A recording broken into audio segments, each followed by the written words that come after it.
Alright,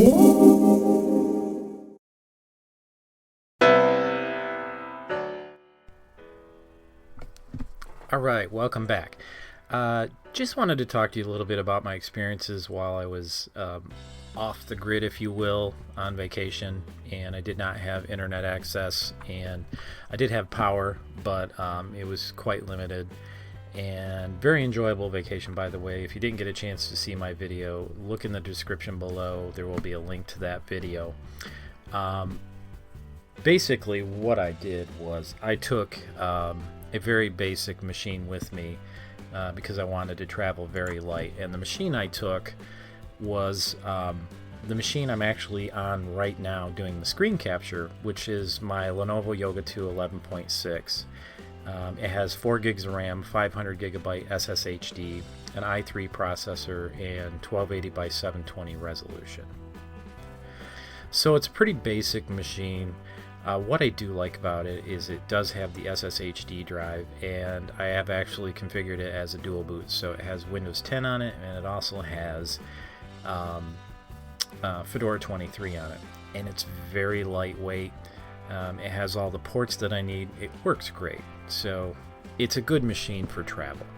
The processor is a little bit lacking, but if I were to compare this to a system, I would probably compare it in look and design to the new MacBook, although it doesn't have the same keyboard. It has the approximate same size and utility as the new MacBook 2015, although I do have a better processor. So what was my experience with it? Well, I actually did, while I was on vacation, use Kdenlive, and I edited a video, and overall I have to say the experience was awesome. This was actually all 1080p, and I went through, I added some music to the video. I have some different effects in here that I added, some fades and other things. I imported clips into the project. I have my open and other things. It actually worked very well. I was quite impressed. When it came time to render this particular project, and you can see it's not actually that big of a project. This video ended up being slightly over 12 minutes, so I was very curious how long it was going to take to render this. And when I went ahead to do the render, it basically told me it was going to be about I think it said 32 minutes or something like that. So the actual render on 1080p took about I think overall when it was done, I was timing it at the same time, it was 35 minutes or so. So it actually did very well. So about 2 to 3 times the size of the video in render time. So the video is 12 minutes. It actually ended up taking 32. So that's not too bad.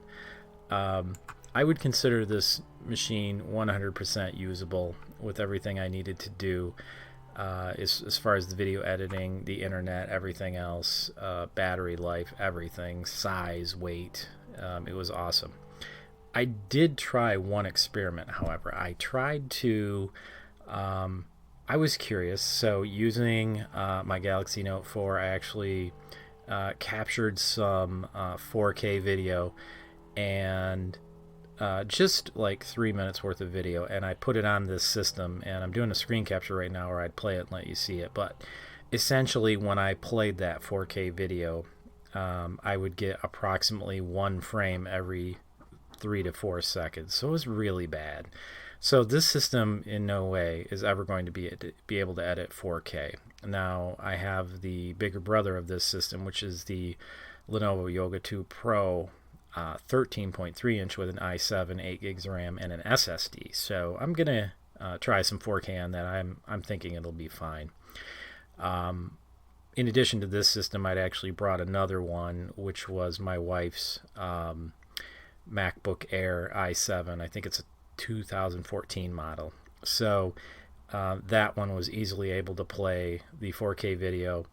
I actually input the 4K video into a project in iMovie, and it was maybe 2 minutes 23 seconds, so it was just a clip, and I put some basic transitions in it, it actually rendered out the clip in about 10 minutes. So it wasn't too bad, but it did estimate that it was going to render over 32 minutes or something like that, but it actually only took about 10 minutes. So not too bad. So we're looking at about 5 times as long for 4K on that particular system, which isn't necessarily good, but it's not bad either. My longest videos at this point have been, under an hour, but if it really took 5 times as long to render, that would be pretty bad. So how I do 4K and what I'm going to do in the future still is yet to be determined. But if Kdenlive works well for me, and you've seen any of my previous videos, you know that I have a 6-core system that I have set up, an AMD, and it has an SSD and a 4 terabyte drive in it. So I may end up using that one to do rendering and 4K type video in Kdenlive, which works really well. There's some things that are awkward about it that you have to learn, but and I'll probably do a video on Kdenlive itself in the future. I have another project I'm going to I'm going to create, which is another one of my off-the-grid videos, and I'll do that one as well in Kdenlive. But I have to say, for the fact that this Lenovo was an open box item, I got it for $400, years ago. It can do quite a bit. It has a lot of utility for the price, and if you know my channel, that's what I'm talking about, is utility, because I really don't like to pay for something that really isn't going to give me optimal utility for the dollars spent, and I would have to say that this system definitely does that. Now, as far as the Mac systems, if you've watched my videos, you know that I always buy my Macs used. So that 2014 MacBook Air I got for $600. Pretty good deal. Can't complain. I would not buy a new one, for $1,000. So that's my thinking on Mac systems. But anyway, that's been my experience. Thank you for watching, and I'll see you in the future. If you enjoyed this video, like and subscribe, and I'll be bringing more content to you, and hope to see you again.